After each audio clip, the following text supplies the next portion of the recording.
Oke, kita mulai ya. Jadi di week 7 ini kita membahas mengenai medan magnet akibat arus listrik. Ya, saya akan jelaskan beberapa poin penting di sini. Sebentar. Untuk share screen-nya udah kelihatan ya? Sudah, Pak. Udah ya? Oke. Ya, ini yang sudah kita pelajari ya. Cukup banyak. Nah, sekarang kita akan mempelajari mengenai hukum Ampere dan hukum Biot-Savart. Nah, kedua hukum ini ya merupakan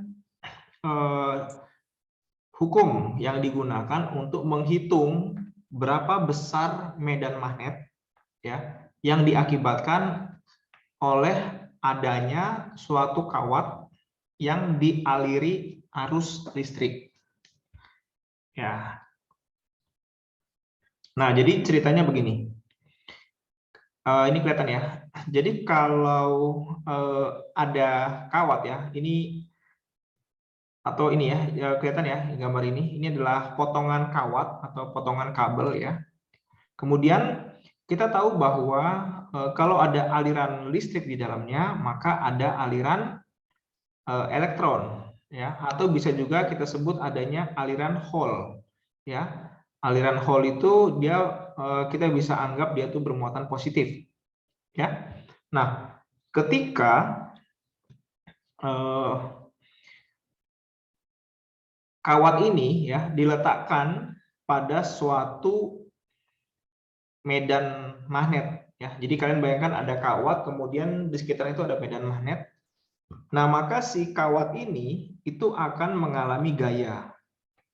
Oke? Jadi di sini kita bicara mengenai gaya magnet pada kawat yang dialiri arus listrik. Nah, jadi kita kan sudah sama-sama belajar minggu lalu bahwa gaya magnet yang dialami sama dengan QV cross B. Ya. FB sama dengan QV cross B. Q itu adalah muatan di sini, ya. Kemudian V-nya itu adalah kecepatan ya dari gerakan muatan tersebut di-cross-kan atau dikalikan ya dengan medan magnet B-nya. Jadi kalau kalian menggunakan aturan tangan kanan, ya, coba silakan tangan kanan kalian diletakkan di depan layar. Kemudian keempat jari itu mengarah ke arah dari gerakan elektron ini. Berarti kan arahnya ke atas ya, sesuai dengan tanda panah warna merah. Kemudian telapak tangan itu arahkan searah B. Nah, B-nya itu masuk ke dalam ceritanya di sini, ya, B-nya ke sana. Maka jempol kita itu menyatakan arah dari gaya yang dialami oleh kawat tersebut. Ya. Nah, kemudian kalau misalkan ini kan tadi ceritanya satu muatan ya. Nah, sementara kalau kawat yang dialiri arus listrik itu artinya dia sudah banyak muatan yang lewat. Nah, kita bisa menggunakan rumus lain ya. Jadi di sini kita menggunakan I ya. Gaya yang dialami oleh kawat tersebut sama dengan I L cross B ya. I itu adalah arus listriknya ya. Jadi kita di sini bukan bicara lagi berapa besar muatannya, tapi arus listriknya berapa dikalikan dengan L cross B. L itu adalah panjang dari kawat tersebut ya, kawat tersebut. Oke. Nah, coba lihat gambar ini ya. Sekarang kalau ini yang warna yang warna kuning atau orange ini adalah kawat ya, ada kawat. Kemudian kawat ini kita letakkan di antara dua buah kutub magnet ya. Ini yang north utara, kemudian yang ini yang south yang selatan. Ya, maka kan akan timbul medan magnet ya, arahnya dari utara ke selatan sesuai dengan arah dari arah dari ini tanda warna biru ini ya. Makanya kalau kita lihat dari utara ke selatan, mata kita ke arah sana, maka bisa digambarkan sebagai berikut. Jadi arah tanda medan magnetnya itu cross ya, artinya dia masuk ke dalam bidang. Oke, kita sebut ini namanya B-nya in ya, artinya medan magnetnya itu masuk ke dalam bidang. Oke, nah kemudian arus pada kawat ini masih sama dengan 0, artinya tidak ada arus ya. Nah, kemudian ini yang kasus kedua. Ya, kasus kedua adalah kasus di mana kawat tersebut dialiri arus listrik yang arahnya ke atas. Nah, di sini kelihatan bahwa kawatnya itu menjadi melengkung, ya, melengkung ke sebelah kiri. Ya, kenapa bisa melengkung ke sebelah kiri? Awalnya lurus, kemudian jadi melengkung. Berarti kan logikanya itu harus ada gaya yang narik, ya, ada yang narik ke sebelah kiri, gitu. Nah, coba sekarang pakai tangan kanan kalian. Ya, pakai tangan kanan, arah arus itu searah dengan keempat jari, ya. Kemudian B-nya itu adalah telapak tangan kita. Ini, ya, arah B-nya masuk. Maka di sini kita bisa mendapatkan ke sini ya, gaya magnetnya. Ini. Ya. Sini adalah gaya magnetnya, FB-nya. Gitu. Nah, sehingga ada tarikan seperti ini, makanya kawatnya menjadi melengkung ke kiri gitu. Nah, sebaliknya kalau arah arusnya ke bawah, ya, pakai tangan kanan lagi, keempat jari arah bawah, ya, searah dengan arah arus, kemudian ini agak susah ya tangannya, ke bawah, kemudian telapak tangannya ke layar komputer kalian, maka F-nya kemana? F-nya ke sini. F gaya mana? Nah, jadi ada gaya yang narik ke sebelah kanan menyebabkan kawatnya melengkung seperti itu. Ya, sampai sini bisa dipahami. Kalau ada pertanyaan, silakan. Boleh angkat tangan kalau ada pertanyaan. Oke, kalau tidak ada, saya lanjutkan. Kalau ada pertanyaan boleh langsung ya, silakan angkat tangan ya. Jadi di sini kita bisa lihat bahwa arus itu kan muatan yang bergerak, dan kita ketahui bahwa muatan yang bergerak akan merasakan gaya ya yang dialami oleh suatu medan magnet. Gayanya di sini adalah FB-nya tadi. Oke. Nah, kemudian ini salah satu contoh ya. Nah, sekarang ini ceritanya ada dua kawat. Ada dua kawat yang saling berdekatan ya. Kemudian kawat tersebut kedua kawat ini akan diberikan arus listrik. Ya, seperti itu ceritanya. Nah, kita akan lihat apa yang terjadi.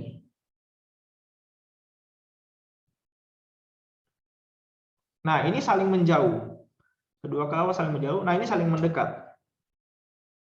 Ya, ini saling menjauh. Kemudian ini saling mendekat. Nah, kenapa bisa seperti itu? Ya. Nah, kalau kita lihat, nah coba silakan pakai aturan tangan kanan kalian. Jadi kalau misalkan ini adalah kawat, ya, ini adalah kawat, kemudian dialiri arus listrik arahnya ke bawah. Ya. Dialiri arus listrik arahnya ke bawah, maka di sekitar kawat tersebut ya akan timbul yang namanya medan magnet. Ya. Arahnya bagaimana? Arahnya melingkari kawat tersebut. Ya, melingkari kawat tersebut. Nah, kita tahu medan magnet itu kan suatu ini ya, vektor ya. Dia punya besar sama punya arah. Arahnya itu melingkar. Nah, jadi kalau dilihat di bagian kertas bagian sini, arahnya itu gini ya, tangan kalian ke bawah. Nah, arahnya itu keempat jari kita masuk ke dalam. Makanya di sini cross kita pakai. Ya, ini cross. Sementara yang bagian sini dot. Kenapa? Karena pada saat di bagian situ, di bagian sini, itu tangan kita itu keluar begini ya. Jadi dia keluar dari bidang ataupun layar kalian. Nah, sebaliknya, kalau arah arusnya itu ke atas, ya, maka tentu di sekitarnya akan timbul medan magnet. Arah medan magnetnya kita juga menggunakan aturan tangan kanan. Jempol kita ke atas, kemudian keempat jari itu menyatakan arahnya. Jadi kalau yang di bagian sini arahnya itu titik ya, dot atau keluar bidang, sementara yang ini adalah cross, masuk ke dalam bidang ya. Tangan kalian coba diputar. Pegang pen kemudian diputar. Yang sebelah sini adalah keluar, yang sebelah sini adalah masuk. Seperti itu. Sampai sini ada pertanyaan? Ini penting ya menentukan arah dari medan magnet yang diakibatkan oleh arus listrik. Sampai sini jelas? Kalau yang jelas bisa tolong kasih jempol. Kalau yang mau bertanya boleh angkat tangan. Ya, yang sudah jelas boleh kasih jempol. Ya, ada 14, 15 orang, 16, 23, 30. Oke, ini ada 2 orang yang angkat tangan. Ada Irfan, Martin, sama Nathanael. Silakan Irfan, ada pertanyaan? Maaf Pak, salah emot Pak. Salah emot. Oke. Gideon angkat tangan sepertinya. Ada pertanyaan Gideon? Maaf Pak, sudah mengerti Pak. Salah Oh, angkatan Pak. oke. Ya, sip. Terima kasih kalau sudah mengerti. Ini tidak ada yang angkat tangan. Saya lanjutkan ya. Nah, contoh nih, silakan diperhatikan ya. Jadi ini ceritanya kita punya kawat berbentuk U, ya. Boleh digambar juga di kertas kalian. Ini kawat ya, kita bentuk seperti U. Oke. Kemudian kawat ini kita letakkan di dalam medan magnet yang arahnya cross. Kalau arahnya cross kemana? Arahnya cross. Arahnya kemana? Silakan. Izin coba ke dalam, Pak. Ya betul, masuk ke dalam bidang ya. Jadi dia dari mata kita masuk ke dalam layar komputer ini. Oke. Nah kemudian di sini ya itu ada yang namanya batang ya. Jadi di sini suatu kawat berbentuk U diletakkan pada medan magnet B seperti ditunjukkan pada gambar.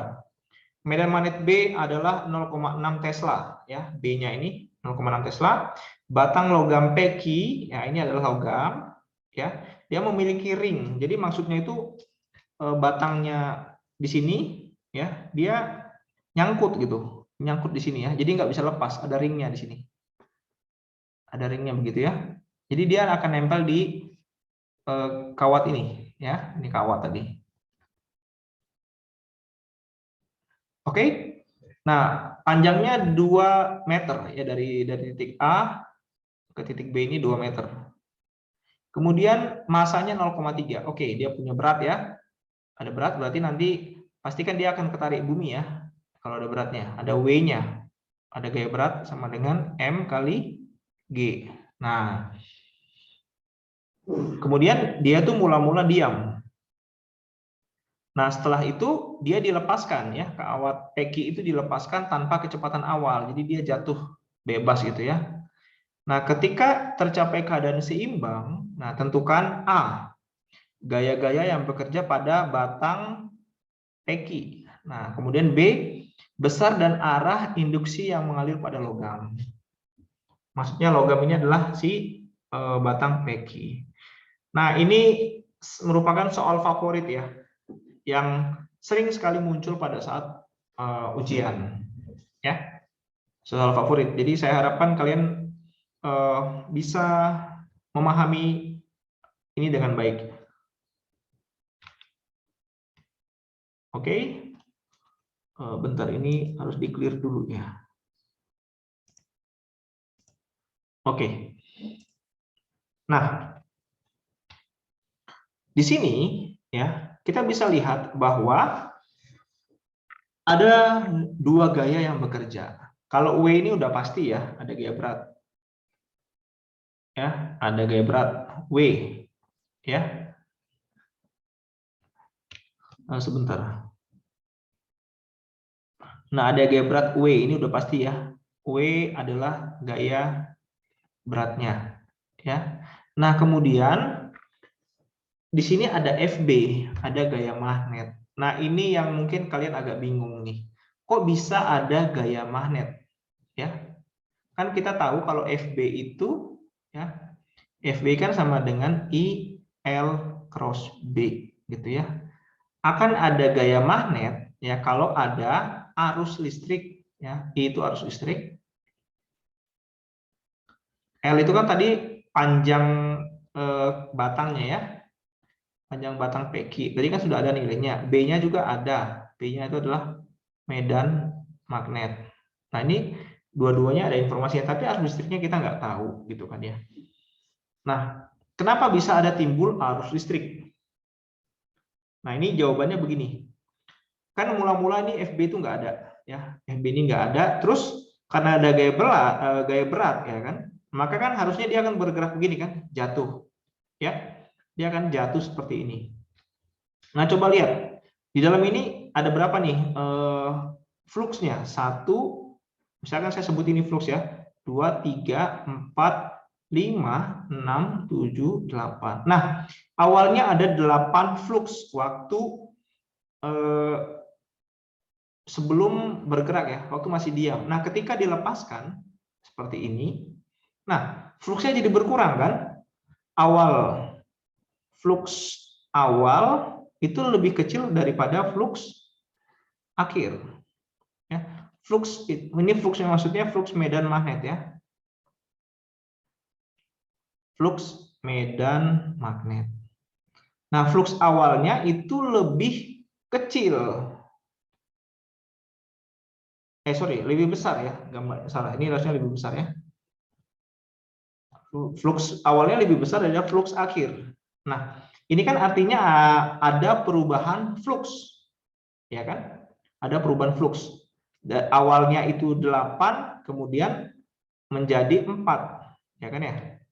Ini kan sisa 1, 2, 3, 4. Ya, sisa 4. Nah, merupakan sifat dari loop ya. Loop dalam medan magnet. Jadi dia itu akan mempertahankan flux awal. Ya. Dia akan mempertahankan flux awal gitu. Jadi coba lihat, ini kan awalnya 4 ya. 8 ya. Ada 8 flux kemudian berkurang menjadi 4 gitu. Nah, kalau menurut aturan ini, ya, dia akan mempertahankan flux awal. Berarti fluxnya ini harus diapain? Harus ditambah, ya kan? Harus ditambah. Nah, tambahnya kemana?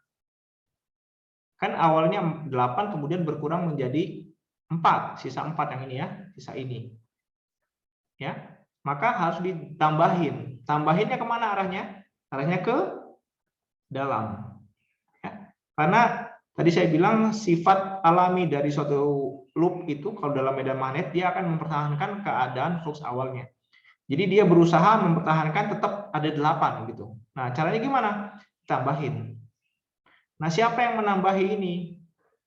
Yang menambahi ini adalah arus induksi, ya. Nah, arah arus induksinya kemana? Nah, silakan coba pakai tangan kanan kalian, ya. Jempol kalian arahkan ke arah X-nya, berarti arah ke dalam. Ya, maka keempat jari kalian yang ini, ya, tolong lihat kamera saya ya.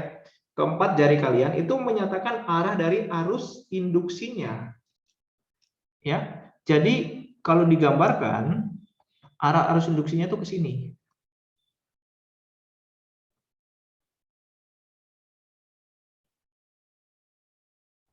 Nah, yang hijau ini adalah arah arus induksi. Oke, sampai sini dulu tentang arus induksi. Ada pertanyaan? Mungkin yang bingung silakan, boleh angkat tangan. Ini minggu terakhir loh ya sebelum ujian, jadi saya harapkan clear, kalian paham. Jadi tadi tinggal latihan-latihan. Ayo, ada pertanyaan? Nggak ada? Oke, kalau nggak ada saya lanjutkan. Ini adalah arah arus induksinya yang warna hijau ini. Nah sekarang apa namanya? Kita paham bahwa kalau ada arus, ya kan tadi ya, kalau ada arus listrik yang mengalir dalam medan magnet dia akan mendapatkan gaya. Ya, ini arusnya sekarang udah ada, I-nya udah ada. Berarti dia akan mendapatkan gaya IL cross B. Ya. Arah L itu searah dengan I-nya. Nah, sekarang coba pakai lagi aturan tangan kanan. Ya, pakai tangan kanan kalian, tolong lihat kamera saya. Tangan kanan searah dengan keempat jari ya, searah dengan I-nya. Ya, ini adalah I ya. I-nya arahnya ke sana. Oke. I cross B. Nah, telapak tangan tolong arahkan ke B-nya. B-nya arahnya masuk ya. Arahnya masuk ke sana, B-nya. Maka jempol kalian arahnya ke atas, ya. Ini kalau digambarin tangan kalian begini. Oke. Nah, si arah jempol ini adalah arah dari arah dari gaya magnet yang dialami oleh batang peki ini. Sehingga bisa kita gambarkan pada kasus ini ada dua gaya yang bekerja, yaitu satu gaya berat arahnya ke bawah, W sama dengan M kali G, ya. Kemudian ada gaya Lorentz, ya, atau gaya magnet, F sama dengan IL cross B, arahnya ke atas. Ya, bisa dipahami sampai sini. Kemudian ini kan antara W sama B itu mereka saling saling bertentangan arahnya, ya. Nah, ini akan terjadi suatu keseimbangan. Jadi maksudnya si batang peki ini nggak akan turun dengan cepat seperti ini gitu, tapi dia akan mencapai suatu keseimbangan gitu, ya. Jadi dia akan bergerak dengan jatuhnya itu tidak ada percepatan. Jadi jatuhnya itu dengan kecepatan konstan. Karena antara W sama B-nya itu udah seimbang. Jadi di sini kita bisa tulis kalau dalam keadaan seimbang, maka antara gaya berat dan gaya Lorentz atau gaya magnetnya itu sama. Makanya kita tulis W sama dengan FB. Ya, seperti itu. Ada pertanyaan sampai sini? Nggak ada? Oke, kalau nggak ada, saya lanjutkan. Ya, nanti ini kita bisa hitung-hitungannya kita bisa lanjutkan di latihan soal, ya. Tapi konsepnya seperti ini. Kalau kalian memahami konsep ini dengan baik, maka mengerjakan soalnya nggak susah, ya, latihannya nggak susah. Oke, ini sebentar ya. Ini sepertinya saya bisa lewat saja. Torsi, ya, bisa dilewat. Dipol saya lewat saja. Ya, dipol ini tidak akan keluar, ya, soalnya di ujian, skip aja. Nah, sekarang kita masuk ke biosafat. Oke. Nah, sebelum kita masuk ke biosafat, kita ingat kembali bahwa kalau ada suatu muatan listrik, ya, ada suatu muatan listrik di sini, ya. Kemudian di sini ada muatan listrik, ya, maka medan listriknya kita bisa hitung, ya. E sama dengan 1/4V epsilon 0 Q per R kuadrat. Dengan R itu merupakan suatu vektor satuan yang berarah dari Q menuju P, ya, dari Q menuju P yang ini. Nah, ini adalah vektor satuannya, R topi. Oke? Nah, sekarang kalau ada medan magnet, gini, kalau ada muatan yang bergerak, ya, maka muatan tersebut akan menimbulkan namanya medan magnet yang berada di sekitar muatan tersebut, ya. Nah, besar medan magnet yang dihasilkan oleh muatan tersebut sebesar ini, ya. Ini dari hukum biosafat, ya. B vektor B sama dengan mu0 dibagi dengan 4V gitu, ya. Q V cross R topi dibagi dengan R kuadrat. Nah, mu0 ini yang kita sebut sebagai permeabilitas vakum. Permeabilitas vakum, ya. Maksudnya apa? Maksudnya ini adalah sifat kemagnetan suatu bahan, ya. Jadi kan muatan ini, ya, ini muatan ceritanya, dia bergerak ke atas dengan kecepatan V, ya. Maka di sekitarnya ini akan timbul medan magnet. Nah, kita ingin tahu berapa sih medan magnet di sini, gitu, ya. Nah, ini rumusnya seperti ini. 4V konstanta, ya. Konstanta, kemudian Q itu adalah muatan, ya. Muatan itu sendiri berapa besarnya muatannya, kemudian V itu adalah kecepatannya, ya. Kecepatannya berapa, arahnya kemana, di-crosskan dengan R topi. R topi itu adalah vektor yang mengarah dari muatan ke titik yang ingin dicari medan magnetnya. Jadi yang panah warna hitam ini adalah si R topinya. Oke, dibagi dengan R kuadrat. R kuadrat itu apa? Ini. R itu jaraknya. Jadi jaraknya dikuadratkan. Oke, ya. Ini kalau satu muatan, ya, satu muatan. Nah, kalau misalkan apa namanya, ada arus listrik yang mengalir pada kawat, kan kita nggak lihat dia sebagai satu muatan, karena yang bergerak tuh sudah muatan yang sangat banyak. Oleh karena itu kita tidak lagi menggunakan rumus yang tadi. Ya, tadi kan rumusnya B, ya, B sama dengan mu 0 dibagi dengan 4V apa tadi? Q V cross R, ya. Q V gitu ya, cross R topi dibagi dengan R kuadrat. Ini tadi untuk satu muatan, ya, satu muatan. Nah, sementara kalau sekarang ada kawat yang dialiri arus listrik, ini misalkan ada kawat, ya, yang orange ini adalah kawat, ya, ini kawat yang dialiri oleh arus listrik I, ya, ini ada arus listriknya seperti ini. Nah, kita ingin tahu gitu loh, di titik P ini berapa sih medan magnetnya, ya, berapa medan magnetnya, gitu ya. Nah, kita bisa menggunakan konsep yang tadi ini, medan magnet yang diakibatkan oleh satu muatan. Nah, kita tinggal ganti aja, ya. Q-nya kita gantinya menjadi I. Nah, ini sekarang begini. Ini kan kawatnya panjang, ya. Jadi tentunya ada potongan kawat di sini, ya. Potongan kawat di sini dia akan berkontribusi terhadap medan magnet di sini. Kalau misalkan potongan kawat di sini saya sebut sebagai potongan kawat 1, DS1, maka dia akan berkontribusi terhadap medan magnet di sini, 1 gitu ya. Oke ya, ini kan konsep integral ya. Kemudian saya punya lagi potongan kawat di sini. Ya. Ini saya namanya DS2 gitu kan. Dia akan berkontribusi dong terhadap medan magnet di sini, titik P. Namanya DB2. Begitu dan seterusnya.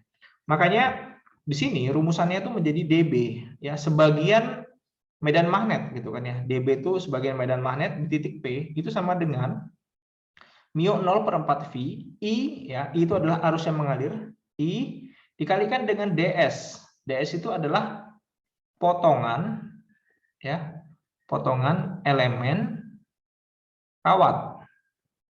Oke? Ya. Potongan elemen kawat, arahnya itu searah dengan I, ya. Saya ulangi, DS itu arahnya searah dengan arah I, ya. Ini arahnya nih. Ini arah DS. Ya, dikroskan dengan R topi. Tadi R topi adalah vektor satuan dari titik yang dituju, dari elemen kawat ke titik yang dituju, ya, ini. Oke. Kemudian dibagi dengan R kuadrat. Ya, ini adalah rumusan dari hukum Biot-Savart. Sehingga kalau kita mau cari total, ya, total medan magnet, ya, B, maka kita tinggal melakukan integrasi dari DB, gitu kan ya. Berarti sama dengan mu 0 dibagi dengan 4V, ya, integral I, ya, DS cross R topi dibagi dengan R kuadrat. Seperti itu. Nah, ini kan kita yang sedang diintegrasikan adalah elemen DS, ya.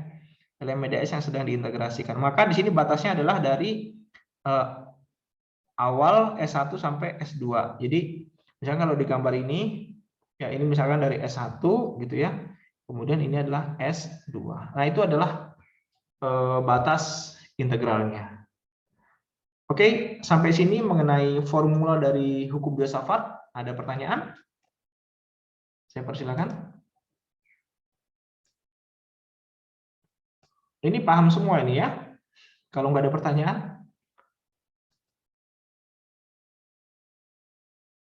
Oke, kemudian mengenai aturan tangan kanan. Tadi sudah sempat kita bahas bersama ya.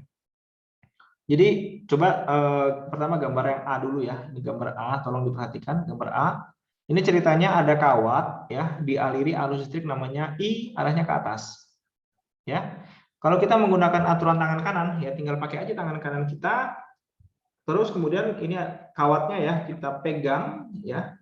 Kita pegang kawat tersebut, jempol kita menyatakan arah dari arus, kemudian keempat jarinya ya itu merupakan arah dari medan magnetnya. Jadi kalau digambarin di sini medan magnetnya tuh ini ya, berputar seperti ini. Gitu. Ini medan magnetnya cuma satu begini enggak dong. Medan magnetnya kan melingkar ya. Jadi seperti ini. Ada di bagian sini juga, ada di bagian lebih kecil lagi. Ya, dia berputar. Ya, ada di bagian luar lagi. Sampai lama-lama melemah medan magnetnya. Ya, bisa dipahami ya. Oke, kemudian kita bisa juga menggambarkan secara dua dimensi biar nggak bingung ya. Jadi misalkan ini adalah, ini ya begini. Ini kita ambil dua dimensi ya. Misalkan ini sumbu X gitu ya. Mohon maaf.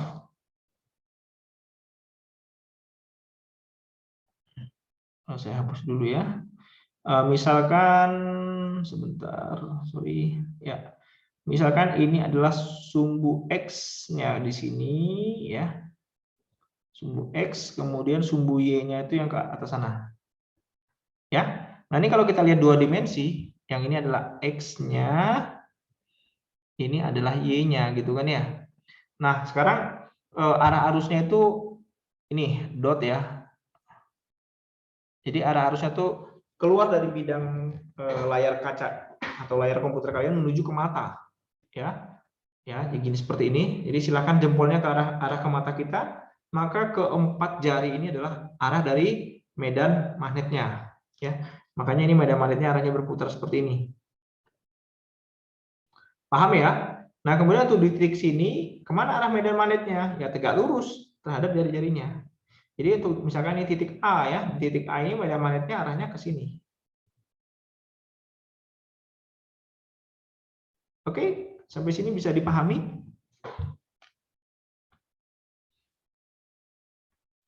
Nah, sekarang contoh ya.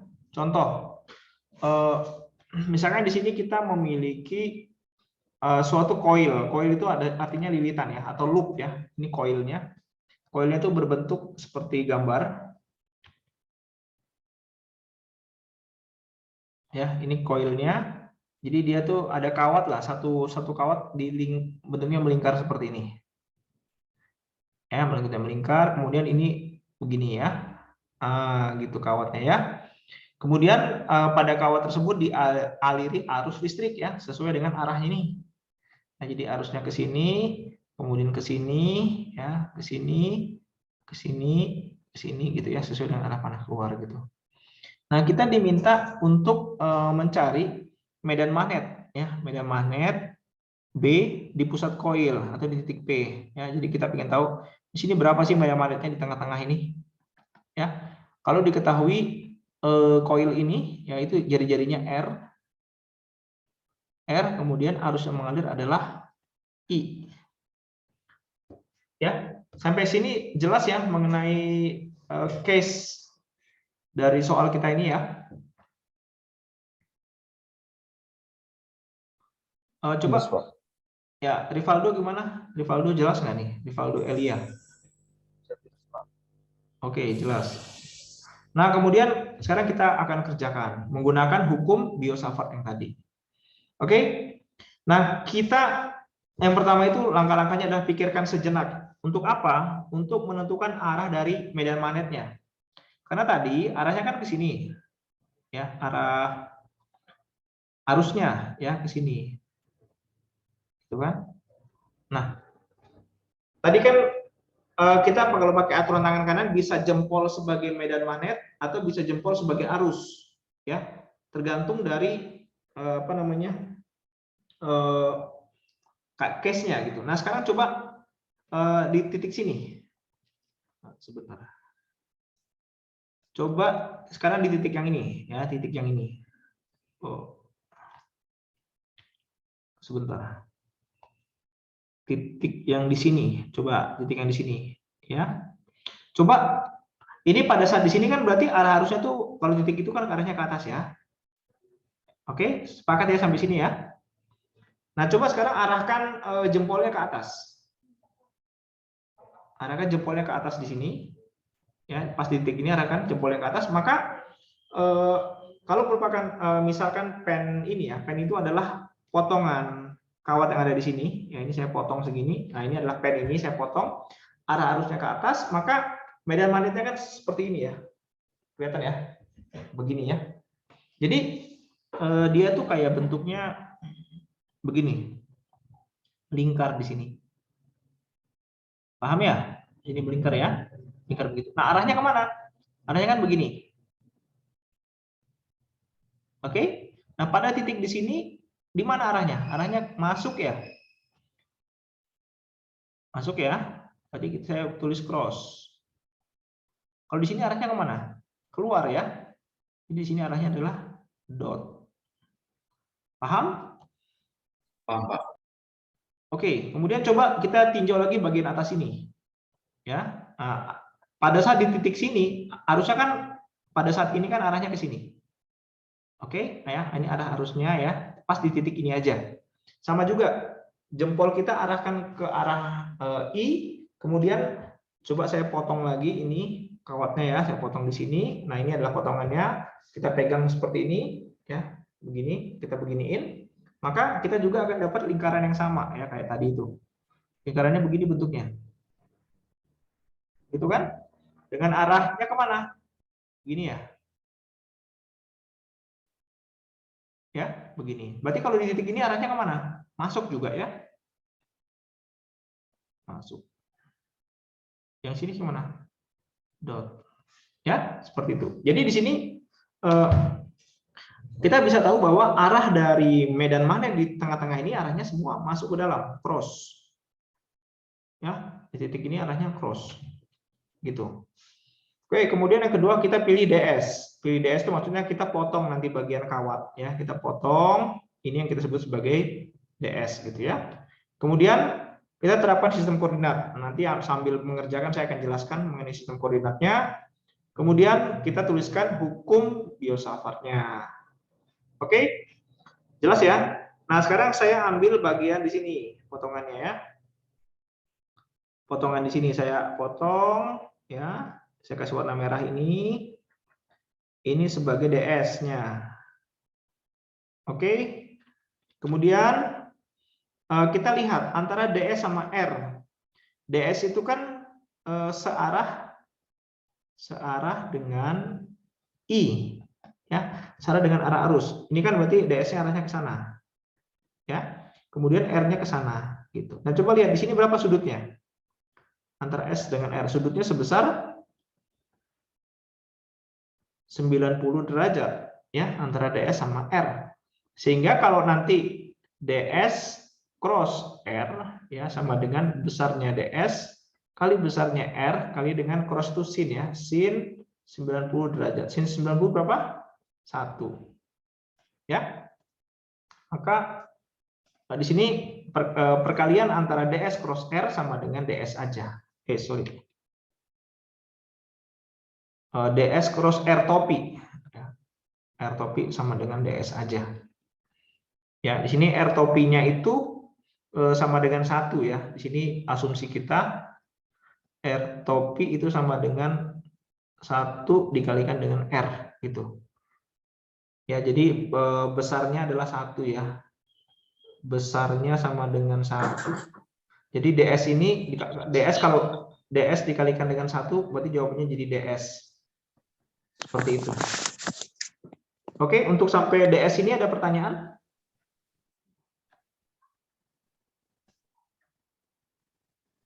Nggak ada? Oke, kalau nggak ada saya lanjutkan. Nah, kemudian kalau udah kita terapkan hukum Biot-Savart. Tadi kita sudah sepakat ya, arah dari medan magnet ini kemana arahnya? Cross. Masuk ke dalam.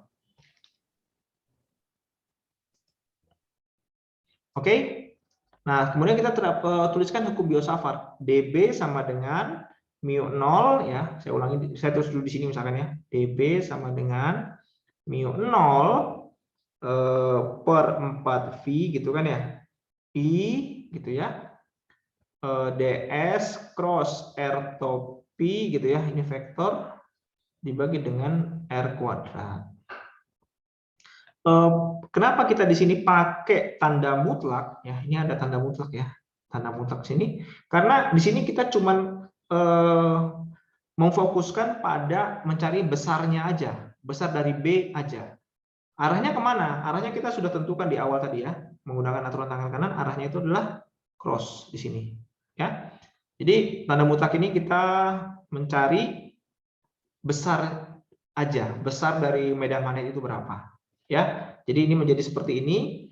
Kemudian ds cross r topi tadi sama dengan ds ya. Jadi mu 0 I per 4V ya, ds dibagi dengan r kuadrat. Oke. Nah, ds. Nah, ini yang menjadi penting lagi nih. ds, coba lihat di sini nih. Ini ds ya, ds ini itu berubah. ds ini berubah menjadi r d theta. Ya. Berubah menjadi r d theta. Oke, saya mau tanya di sini ada yang bingung nggak? Kok bisa ds berubah menjadi r d theta? Yang bingung coba boleh angkat tangan. Kenapa ds bisa berubah menjadi r d theta? Oke, ada 25 orang yang bingung. 29, 30. Kita ada 65 orang. Oke, masih bertambah 38, 40, 41. Oke, udah 50% lebih bingung ini ya. Bingung kenapa dari ds berubah menjadi r d theta. Oke, 44 orang. Terakhir, 44 orang. Nah, coba lihat ya. Sekarang begini. Saya akan gambarin lingkaran ya. Lingkaran. Kan sebenarnya ds itu adalah potongan. Potongan dari keliling lingkaran ya. Ya, potongan dari keliling lingkaran kan. Nah, ini yang namanya ds ya. Sampai sini sepakat ya? Sepakat nggak? ds itu potongan lingkaran, keliling lingkaran. Sepakat, Pak. Oke. Nah, kalau keliling lingkaran itu sama dengan apa rumusnya? Keliling lingkaran sama dengan 2 VR ya? Ya, Pak. 2 VR gitu kan? 2V itu apanya sih?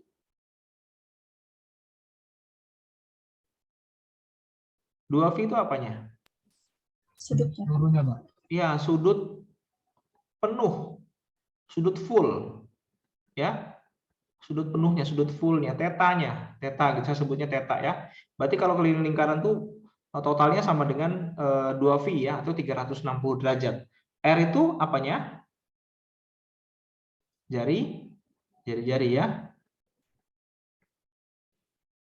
Oke. Nah, kalau keliling lingkaran itu namanya fullnya adalah S ya, saya sebut KO ini sama dengan S ya, berarti S sama dengan 2V kali dengan R. Oke. Nah, kalau saya punya sebagian keliling lingkaran, berarti saya punya sebagian apa? Sebagian sudut apa sebagian jari-jari?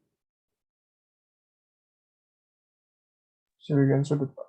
Ya, kalau sudut fullnya namanya theta, kalau sebagian sudut berarti namanya d theta. Oke? Oops, sorry. D theta. Ya, d theta. Kemudian jari-jarinya apa? Ini kita pakai huruf besar ya, jari-jarinya namanya R misalkan, R besar ya. Berarti d theta kali dengan R. Ya. Nah, disinilah kenapa ds sama dengan r d theta. Oke? Bisa dipahami sampai sini? Bisa, Pak. Oke, mantap. Kemudian ini R kecil kita ganti menjadi R besar ya, karena tadi kita pakai notasi R besar aja. Oke, R-nya kita coret. Coret berarti dapatnya mu 0I per 4V d theta dibagi dengan R. Oke ya, sampai sini clear ya? Oke, kita lanjutkan. dB sama dengan mu 0I per 4V d theta dibagi dengan R. Nah, sekarang ini kan baru sebagian ya. Ini adalah dB itu sebagian medan magnet. Ya kan? Nah, kalau sebagai medan magnet dari mana? Maksudnya begini, tadi kan kita potong ya, potong ini, namanya DS sebagian ini kan. Nah, potongan kecil kawat inilah yang mengkontribusikan DB di tengah-tengah sini. Oke? Nah, lebar ini kan ada sudutnya ya. Nah, ini kan ada sudutnya. Sudut full namanya theta gitu kan. Nah, sudut sebagian ini apa namanya? Namanya D theta. Ya. Jadi akibat ada kontribusi sebagian d theta ini, sudut-sudut kecil ini menghasilkan namanya dB. Totalnya gimana? Ini kan totalnya. dB itu totalnya. Total berarti kan kita tinggal jumlahin semua ya. Jadi kita jumlahin elemen-elemen kawat ini. Ya, kita jumlahin di sini ya. Jumlahin lagi gitu kan. Jumlahin lagi sampai keliling penuh. Oke, jadi kita integrasi dB, ya. Berarti integrasi 0 I per 4V d theta per R, gitu kan ya. Nah, kita integrasikan batasnya dari mana? Nah, sekarang batas apa nih? Ini apa? D theta ini apa? Sudut kan? Sudut yang kecil ini. Jadi kalau misalkan kita sebut ini adalah 0 derajat di sini, ya, berarti kita kan mau jumlahkan semuanya. Kita jumlahkan semua DS yang ada di sini, kita jumlahkan. Yang ini nggak usah dihitung ya, karena dia dempet gitu ya. Jadi ya kita hitung lingkaran gini aja. Nah, berapa total sudutnya di sini? 360 derajat ya, berarti 0 sampai 360 derajat itu sama dengan 0 sampai 2V. Makanya batasnya di sini menjadi 0 sampai 2V. Oke? Kemudian selama kita melakukan proses integrasi, mu 0 ini konstan. Ya, konstan. Kemudian arus yang mengalir di sini juga konstan. 4V itu juga konstan. Sehingga ini mu 0 I per 4V, R juga jari-jari ya. Jari-jarinya ini coba lihat, waktu kita menjumlahkan DS untuk memutar sampai 360 derajat, itu kan jari-jarinya tetap sama. Makanya jari-jarinya tetap konstan ya. Makanya ini kita bisa keluarkan dari integrasinya. Oke, jadi kita tinggal cukup integrasikan si d theta, gitu kan? Integral theta apa? Integral d theta apa? Theta kan ya? Theta batasnya dari 0 sampai 2V, berarti kan nanti theta, gitu kan ya? Ini kalau digambarin jadi gini ya. Theta batasnya dari 0 sampai 2V, berarti kan nanti 2V dikurangi 0. Makanya 2V gitu ya. V-nya coret, coret, coret. Berarti kita dapatkan mu 0 I per 2R. Nah, ini adalah besarnya medan magnet di mana? Di pusat lingkaran sini. Ya, di pusat lingkaran ini. Dan arahnya kemana? Arahnya masuk ke dalam bidang. Tadi kan kita sudah sama-sama ya mencari bahwa di awal-awal tadi itu kita sudah tahu kalau medan magnetnya arahnya ke dalam bidang. Ya, seperti itu cara penerapan menggunakan hukum Biot-Savart. Sampai sini ada pertanyaan? Mahasiswa? Izin bertanya, Pak. Silakan, Nila. Tadi kan Pak yang di bagian DS dikali R topi itu jawabannya sama dengan DS. Karena di R topi. awal. Iya, Pak. Nah, sebentar saya ini kan dulu yang di awal ya. DS kali R topi mana tadi? Ini ya? Iya, Pak. DS dikali R topi itu kan Pak sama dengan DS. Karena R topinya bernilai 1. Ada nggak Pak suatu keadaan yang buat nilai R topi itu bukan 1? Atau memang selalu 1 nilainya?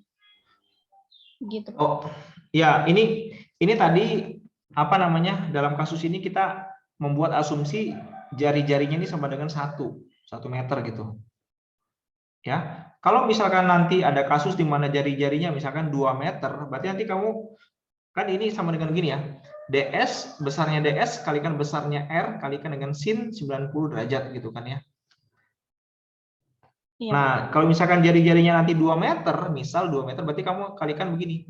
DS ds dikalikan dengan 2 dikalikan dengan sin 90 derajat. Begitu, Nila. Oh, baik, Pak. Sudah mengerti, Pak. Ya. Nila 08 tambahan 10 kuis. Ada lagi pertanyaan yang lain?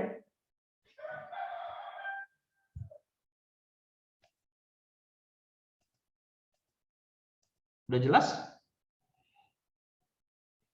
Oke, kalau udah jelas saya lanjut ya. Oke, sekarang kita masuk ke yang namanya hukum Ampere. Nah, hukum Ampere ini sebenarnya adalah special case dari hukum Biot-Savart. Jadi kalau dianalogikan, Biot-Savart itu adalah hukum untuk mencari medan magnet akibat arus listrik untuk kasus yang umum-umum, ya. Caranya seperti tadi, agak panjang. Sementara hukum Ampere itu adalah special case atau kasus khusus dari Biot-Savart. Sama juga tujuannya untuk mencari medan magnet akibat kawat berarus listrik, tapi penerapannya itu yang simple-simple, ya, yang bagus-bagus aja geometrinya, gitu. Jadi sebagai informasi, hukum Ampere ini merupakan persamaan Maxwell yang ketiga. Jadi kan saya pernah bilang dulu di awal ya, ada 4 gaya fundamental yang bekerja di alam. Yang pertama itu gaya gravitasi, ya. Jadi kenapa bumi kita, alam semesta kita bentuknya seperti ini ya, seperti sekarang ini. Kemudian kenapa kalau kita lempar batu jatuhnya ke bawah, segala macam lah, kelistrikan juga sama. Itu semuanya memenuhi hukum alam. Nah, ada 4 gaya fundamental di alam ini yang tadi saya bilang menyebabkan alam semesta kita bentuk dan bekerjanya seperti yang kita amati sehari-hari. Yang pertama adalah gaya gravitasi. Gaya gravitasi ini inti di situ adalah hukum Newton. Ya, kalian sudah tahu ya hukum Newton. Kemudian ada gaya elektromagnetik, gitu ya, listrik dan magnet. Ya, gaya elektromagnetik. Nah, gaya elektromagnetik ini itu memenuhi hukum alam yang kita sebut namanya ada 4 persamaan Maxwell, gitu ya. Kenapa? Misalkan gini, kenapa kita bisa kirim sinyal ya?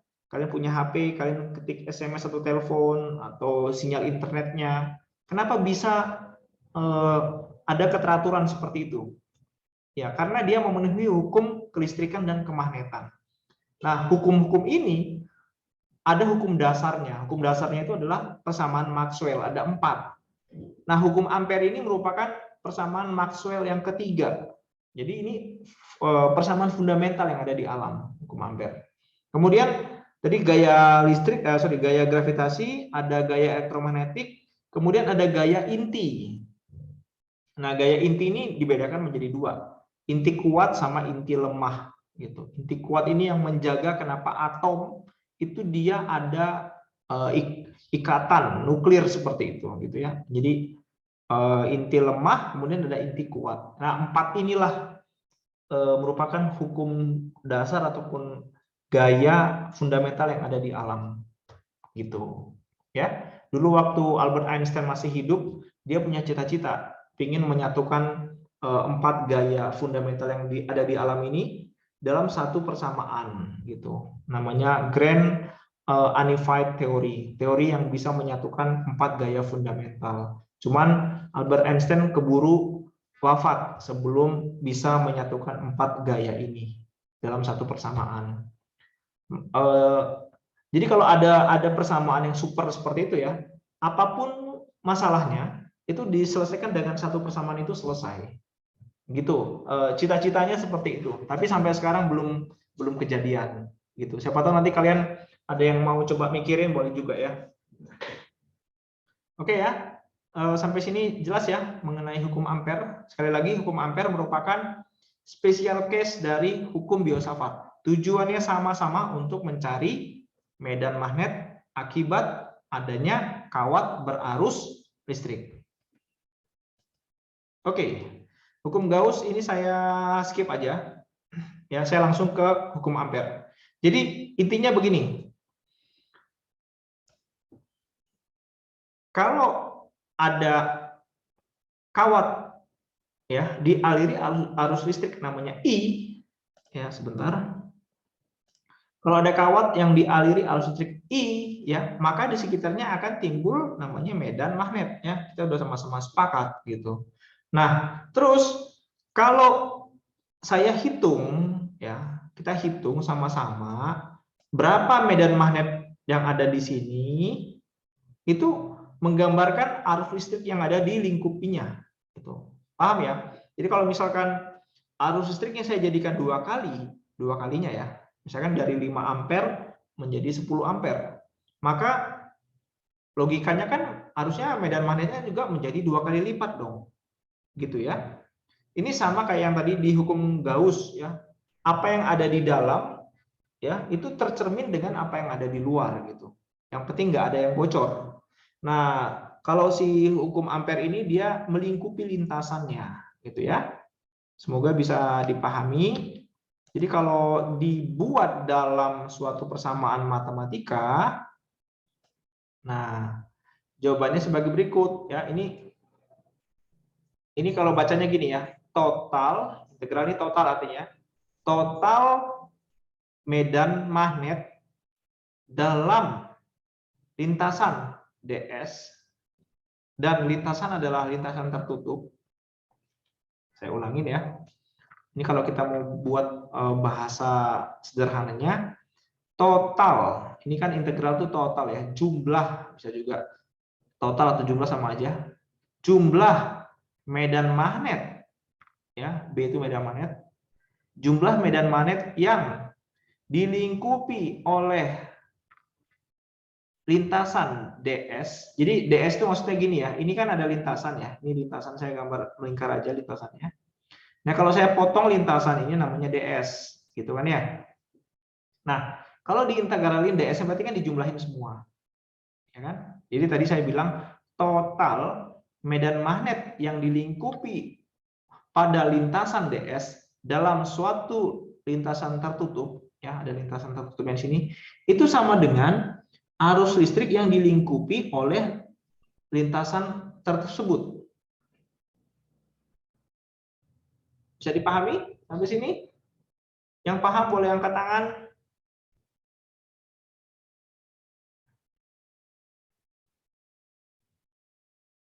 Cuman 5 orang, 6, 7, 9, 10, 20, oke, 25, 28, 29, 30, 31, 32, 33. Oke, setengahnya. Setengahnya sudah paham, sisanya belum. Boleh mungkin perwakilan yang belum paham? Boleh kasih suara yang tidak pahamnya di sebelah mana, biar saya bisa ulangi.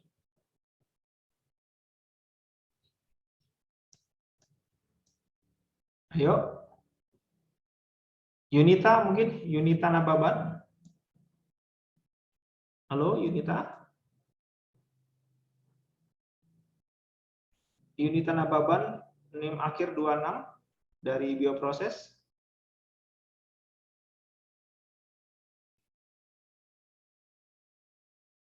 Tidak hadir ya? Oke, saya ulangi lah sekali lagi ya. Total medan magnet yang dilingkupi oleh lintasan tertutup DS, ya, lintasan tertutup DS sama dengan arus yang ada di dalamnya, gitu. Sama aja kan? Apa yang di luar, ya, itu tercermin dari apa yang ada di dalam. I enclosed itu artinya arus yang berada dalam lintasan ampere. Nanti ini lintasan ini ujung-ujungnya disebut sebagai lintasan ampere ya. Arus yang di dalam itu sama dengan medan magnetnya gitu, sederhananya ya. Kalau arusnya makin besar, maka medan magnetnya tentunya harus lebih besar gitu. Ya. Makanya di sini dibuat sama dengan mu 0 kali enclosed. Arus yang ada di dalam lintasan ampere tersebut. Ya. Oke, saya coba merangkum sekarang. Nah, jadi kita sudah belajar ada dua ya, yaitu hukum Biot-Savart dan hukum Ampere. Biot-Savart itu ya ini tadi ya, mu0i per 4V integral ds cross r topi per r kuadrat ya. Ini digunakan untuk apa? Untuk menghitung medan magnet akibat adanya sumber arus dari kawat ya, dan dia itu bersifat umum lah, kawatnya bentuk apapun bisa dikerjakan. Nah, sementara kalau hukum Ampere itu kita gunakan untuk menghitung medan magnet akibat adanya kawat berarus listrik yang memiliki simetri yang bagus ya, contohnya kawat yang pendek gitu ya, kawat yang pendek ataupun lembaran arus yang tak hingga. Nah, nanti saya akan kasih contoh. Oke ya. Ini tips dalam penggunaan hukum Ampere. Jadi yang pertama, identifikasi daerah yang akan dihitung medan magnetnya. Ya. Kita identifikasi daerahnya, kemudian kita mencari arah dari medan magnet menggunakan aturan tangan kanan. Sama kayak tadi ya, jempol kita adalah arah arus, kemudian keempat jari itu menunjukkan dari arah dari medan magnetnya.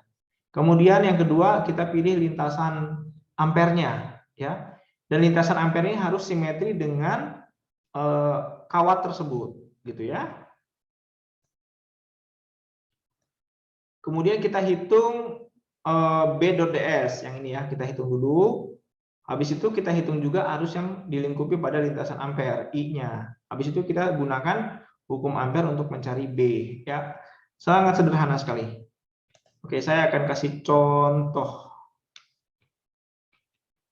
Oke, ini contohnya ya. Silakan bisa digambar dulu contohnya. Jadi ceritanya ini ada kawat ya, kawat terus dipotong gitu ya, dipotong. Ya, ini adalah bagian melintangnya, ya, bagian permukaannya kayak gini ya. Ini kawat gitu ya. Nah, ini bagian potongan ini. Oke. Nah, kawat ini dialiri arus namanya I, arahnya ke sana ya, sesuai dengan arah tanda panah warna pink. Jari-jarinya R. Gitu. Nah, ini juga sebelum kita selesaikan ya, ini juga merupakan soal favorit ya, yang sering kali muncul untuk menguji pemahaman kalian tentang hukum Ampere ya.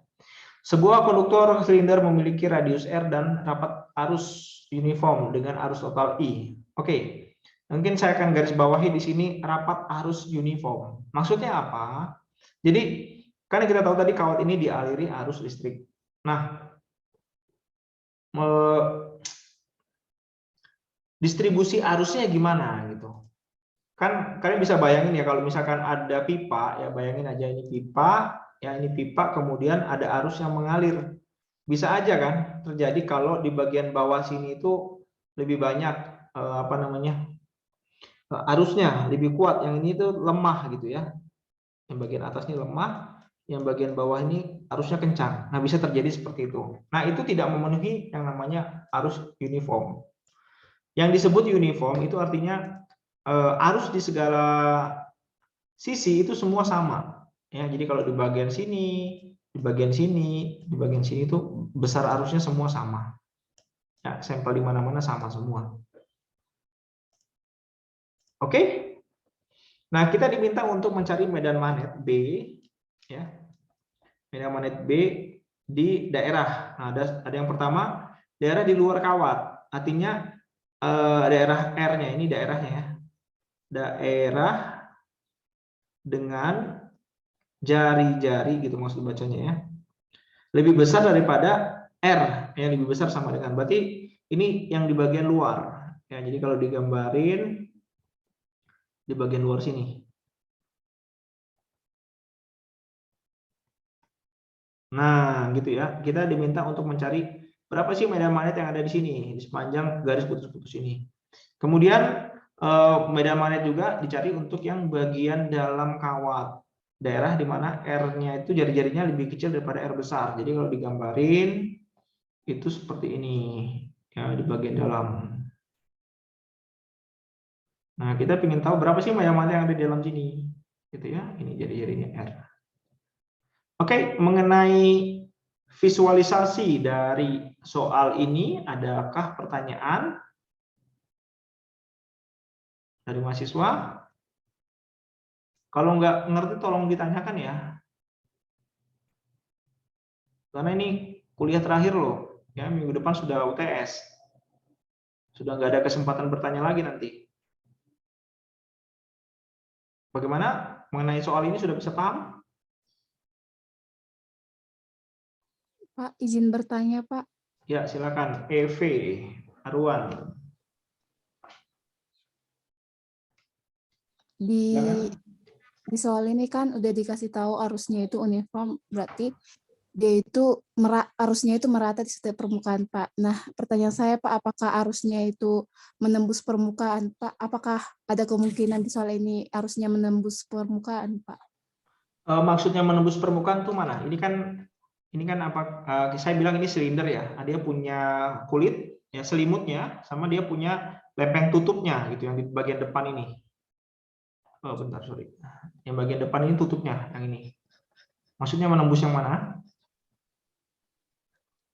Dia menembus selimut, dia menembus lempengnya itu, Pak. Kayak dia itu memiliki arus di luar jari-jarinya itu, Pak. Medannya. Enggak mungkin.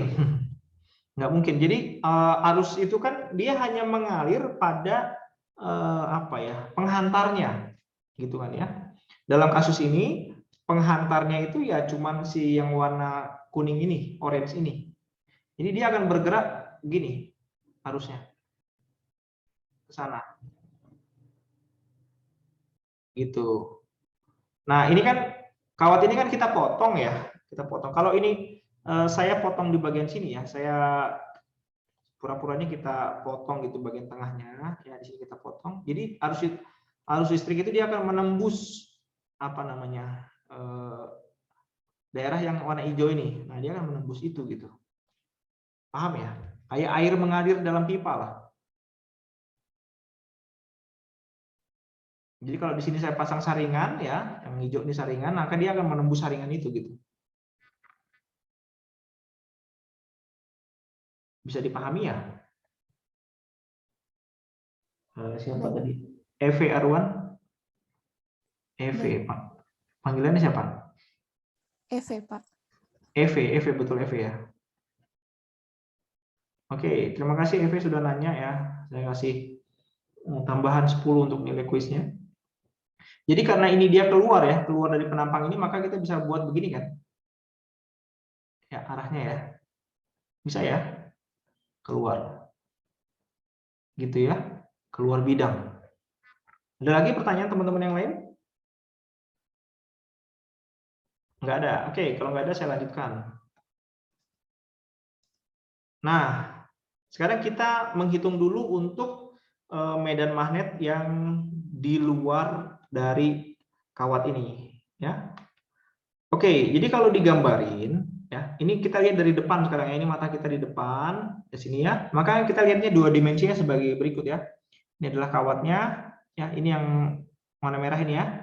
Ini kan penampang kawatnya ya. Jadi kalau digambarin ini yang warna merah ini.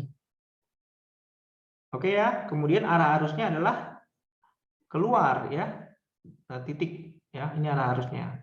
Nah, kemudian kita buat yang namanya lintasan ampere ya, yang warna biru ini. Ini adalah lintasan ampere. Ya, jadi kita buat dia simetri dengan bentuk dari si kawatnya ya. Jadi kalau kawatnya bentuk lingkaran ya kita buat lingkaran gitu. Kalau bentuknya kotak itu agak repot menghitungnya ya. Itu kita nggak hitung lah di fisika dasar 2. Nah, karena nanti terlalu repot menggunakan banyak integral. Jadi bentuknya yang simpel-simpel aja ya. Jadi bentuknya kalau lingkaran, maka lintasan ampernya kita buat dalam bentuk lingkaran juga. Ya, jadi sepanjang lintasan ampere ini ya, itu medan magnetnya konstan. Kenapa? Karena jaraknya ini, jari-jarinya ini kan sama ya, konstan ya. Saya pakainya R kecil ya. Ya, ini R kecil, jari-jarinya konstan, maka B-nya akan konstan sepanjang lintasan ampere. Ya. Kemudian dan sejajar dengan I yang dilingkupi ya. Oke lah. Oke, kita akan lihat untuk daerah di mana jari-jarinya lebih besar daripada jari-jari kawat ya. Ini jari-jari kawatnya.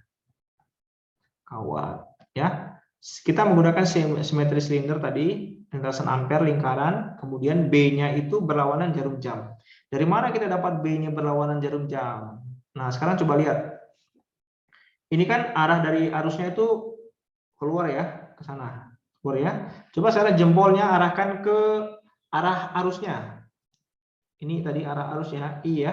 Jempolnya arah, maka keempat jari kita berputar ya, seperti ini. Makanya tanda panahnya itu sudah sesuai pada gambar. Nah, ini kita sebut dia arah putaran arah medan magnetnya itu berlawanan dengan arah jarum jam. Oke? Kemudian kita terapkan hukum ampere, gitu kan? Hukum ampere kan bilang bahwa total medan magnet pada lintasan tertutup, gitu kan ya, sama dengan mu 0 dikalikan dengan I inside, gitu kan ya. Arus yang dilingkupi pada permukaan pada lintasan ampere ya, I inside itu. Arus di dalam gitu kan lintasan ampere. Ya. Dalam lintasan ampere. Nah, sekarang kita cari dulu si B ininya. Integral B dot ds ini kita cari dulu. Nah, ini yang sedang dicari di sini. Ya. Integral B dot ds. Kan integral B dot ds sama dengan karena ya. Ini kan karena B-nya itu konstan. Ya. Sepanjang lintasan ampere. Ya kan ya? Kenapa konstan? Tadi sudah saya jelaskan bahwa jari-jarinya itu sama ya, maka medan magnetnya pasti sama untuk sepanjang lintasan ini, besarnya sama. Ya, jadi dia bisa keluar dari integralnya, kemudian integral tertutup kali dengan ds gitu kan ya. Nah, ingat kembali bahwa tadi ds itu apa? Elemen lintasan ampere. Ya. Jadi kalau di gambar ini yang namanya ds itu adalah potongan lintasan, misalkan yang ini aja, yang saya kasih warna merah ini. Potongan ini namanya ds, ya, elemen lintasan ampere. Nah, kalau kita integrasikan ds, berarti kita jumlahkan. Ini ds potongan ini kita jumlahkan. Dapatnya apa? Integral ds sama dengan keliling lingkaran, itu kan? Keliling lingkaran apa rumusnya? Langsung aja 2VR. Makanya di sini B dikalikan dengan 2VR. Gitu. Oke, jadi ini kita sudah dapat integral tertutup B dot ds sama dengan B dikalikan dengan 2VR gitu kan nih. Sama dengan mu 0 kali dengan I in gitu ya. I ini sama dengan apa? Sama dengan I gitu kan ya. Makanya B kalikan dengan 2VR sama dengan mu 0I gitu ya. B kali 2VR sama dengan mu 0 kali I. Maka B-nya sama dengan mu 0 I per 2V kali dengan R. Nah, ini yang kita dapat di sini. Nah, itu dia. Nah, karena B adalah vektor, maka arahnya harus kita kasih tahu gitu kan ya. Tadi sudah kita hitung ya bahwa arah B-nya itu adalah berlawanan dengan arah jarum jam. Makanya di sini tulis seperti ini. B berlawanan dengan arah jarum jam. Oke, sampai sini ada pertanyaan? Silakan. Tadi yang saya catat bertanya ada Nila, Eve Arwan. Tadi ada nggak yang belum saya catat ya? Baru 2 orang nih yang saya catat bertanya hari ini.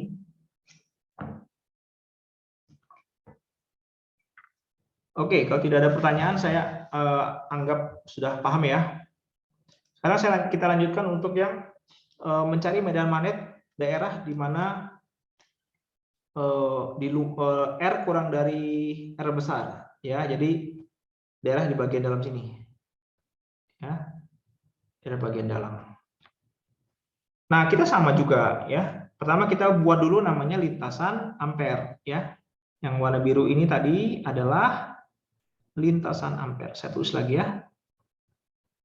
Biar kalian semakin terbiasa ya. Lintasan ampere yang warna biru. Kemudian kita terapkan hukum ampere sama Jagi tadi ya. Hukum ampere tadi apa? Integral tertutup B dot ds sama dengan mu 0 kali dengan I inside ya, seperti itu. Kita cari dulu yang bagian integral B dot ds, kita cari ya. Ini sedang kita lakukan pencariannya. Integral tertutup B dot ds sama juga B-nya konstan kita keluarkan ya, kali dengan ds. Ds tadi adalah apa? Elemen potongan kawat ya, ini ds. Kalau ds kita integralkan ya, ds kita integralkan, integral ds itu sama dengan apa tadi? Keliling lingkaran sama dengan 2VR. Jadi kita dapatkan integral B dot ds sama dengan B dikalikan 2VR. Ya sama kayak tadi lah. Kemudian mu 0 ya dikalikan dengan I in.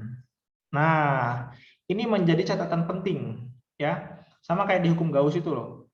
Kalau total arus yang mengalir di kawat yang total ini semua namanya I. Nah, sekarang kalau bagian kecil di dalam ini apakah juga sama dengan I?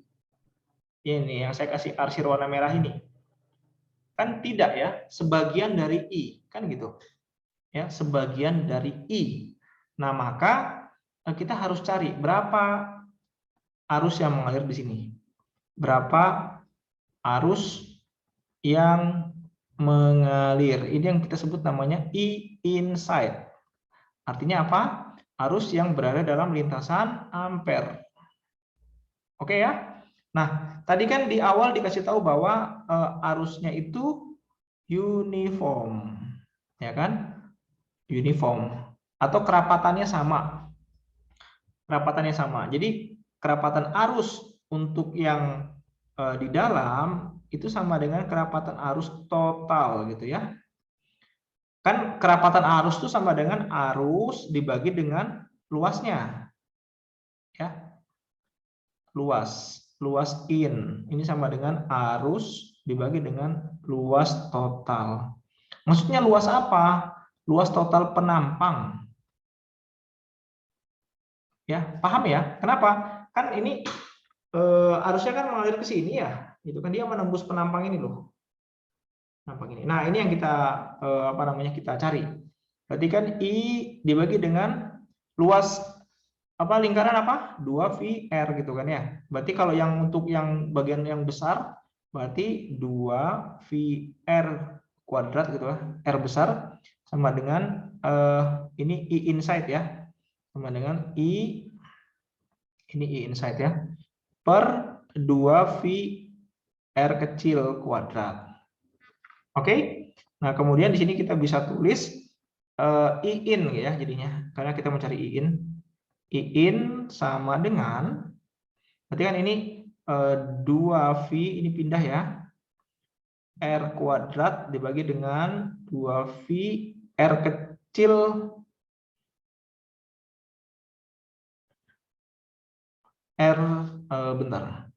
R kecil kuadrat, begitu ya?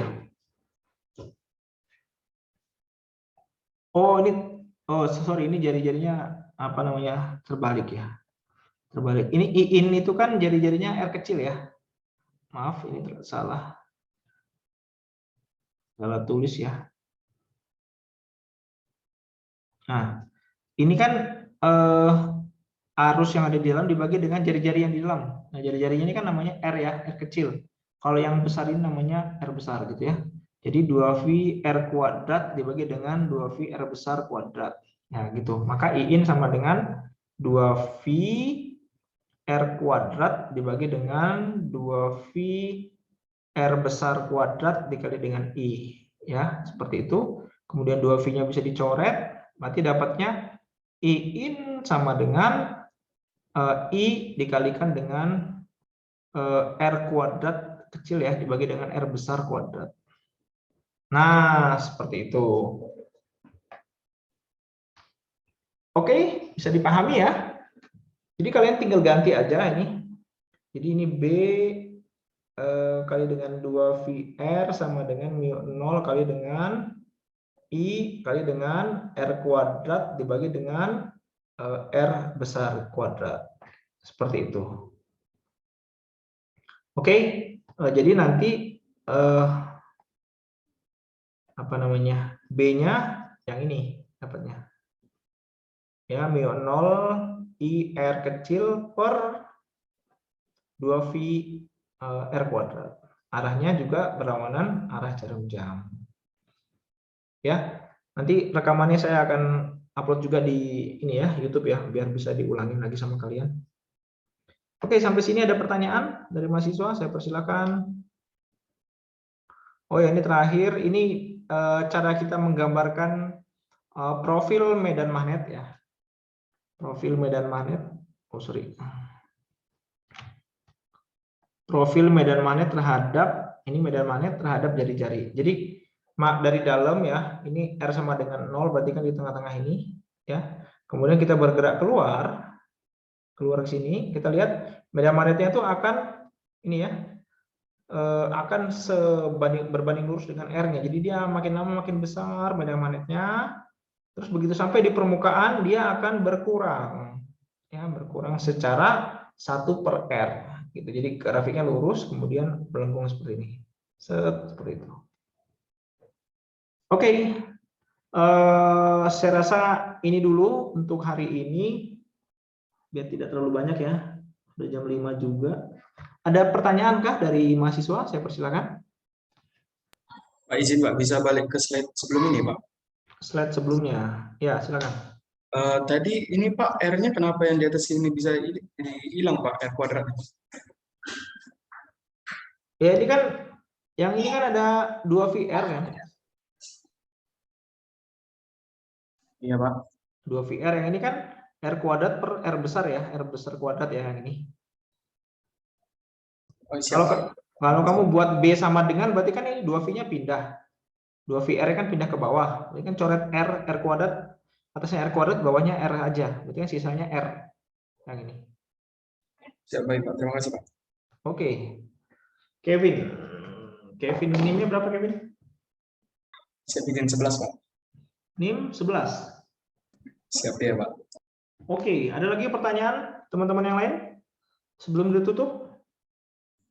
Izin bertanya Pak. Grace, silakan Grace, NIM 13. Ini kan Pak, yang lagi kita bahas itu kan Pak, menggunakan satu kawat arus kan Pak.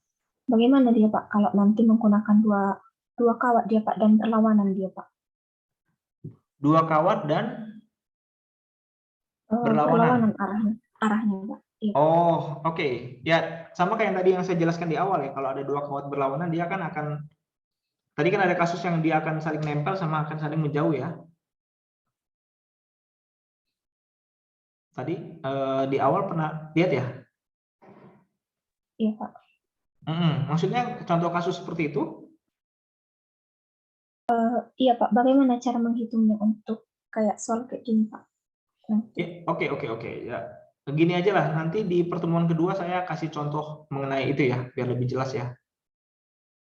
Nanti tolong diingatkan juga ya, Grace ya. Baik. Oke, disimpan dulu pertanyaannya, nanti tolong ditanyakan lagi di sesi kedua. Ada lagi pertanyaan yang lain?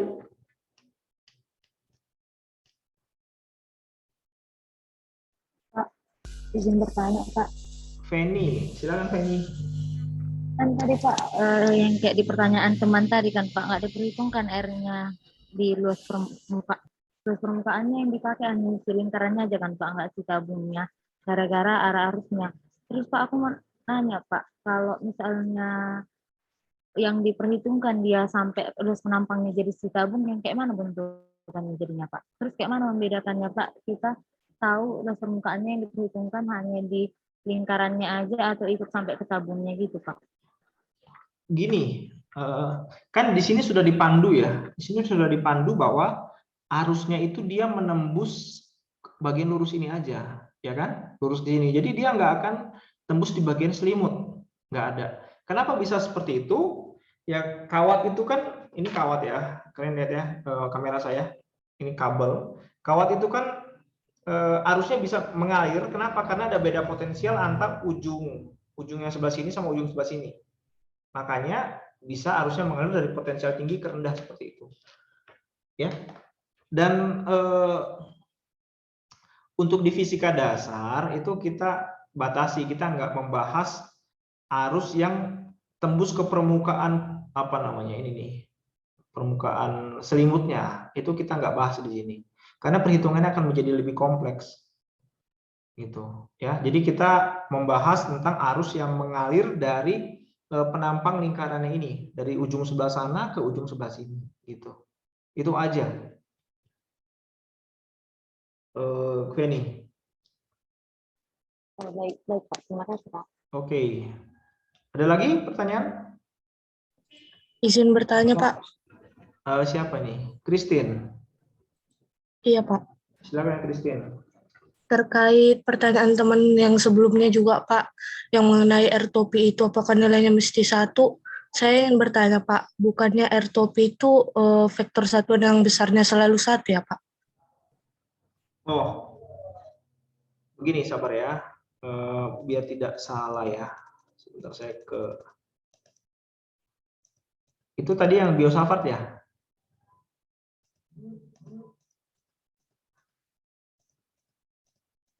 Iya Pak, biosafat. Oke. Izin Pak, ya Pak.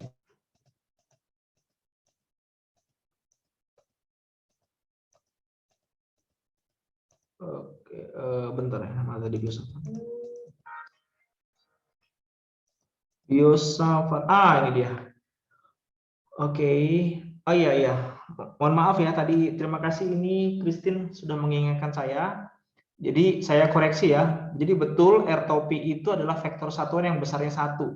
Jadi kalau dia tegak lurus, ds cross R itu hasilnya selalu ds. Nah kalau misalkan jari-jarinya besarnya 2, nanti 2-nya tuh dimasukkan ke sini.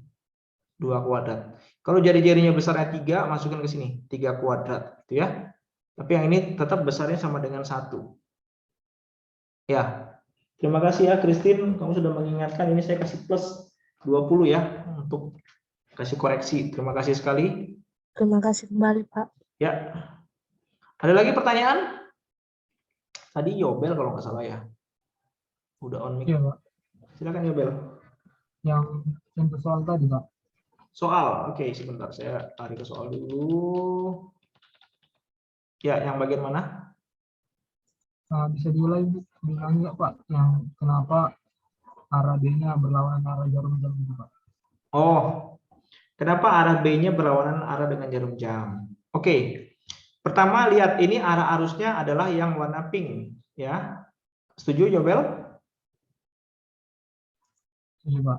Ya, jadi kan ini arahnya ke sana. Ini arah panah yang ini ya. Jadi dia di sini tuh keluar bidang. Nah, sekarang coba tangan kanan. Ambil tangan kanan kamu, lihat ke kamera. Lihat ini. Ini kan arahkan jempolnya dengan arah I-nya. Sudah, Yobel? Sudah, Pak. Oke, kemudian keempat jari itu adalah arah dari medan magnetnya. Jadi kalau dia ibaratkan ini adalah kawatnya, ini I-nya, ini adalah B-nya. Makanya ini arah B-nya ke sini sesuai dengan arah tanda panah yang warna merah ini. Paham, Yobel? Yobel, ini 01.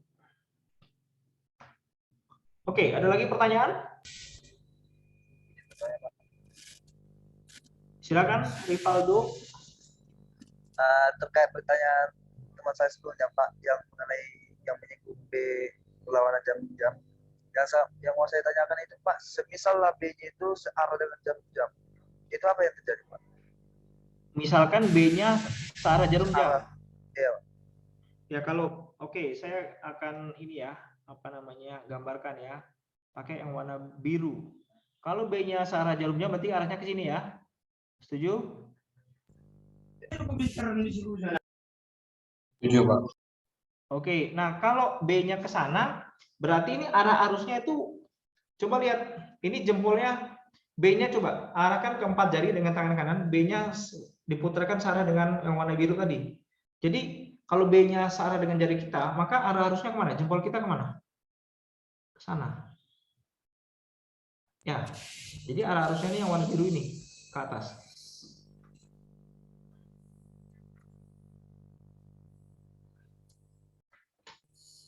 Paham ya? Paham. Ya, oke. Ada lagi pertanyaan? Cukup? Oke, kalau cukup kita lanjutkan minggu depan lagi, minggu depan UTS ya. Sesi kedua ya. Ya, nanti record videonya saya kasih linknya di CIS ya. Terima kasih semuanya. Mohon maaf ya tadi saya lupa, hampir aja lupa. Kita ada kelas. Oke, terima kasih semuanya. Selamat sore. Selamat sore, Pak.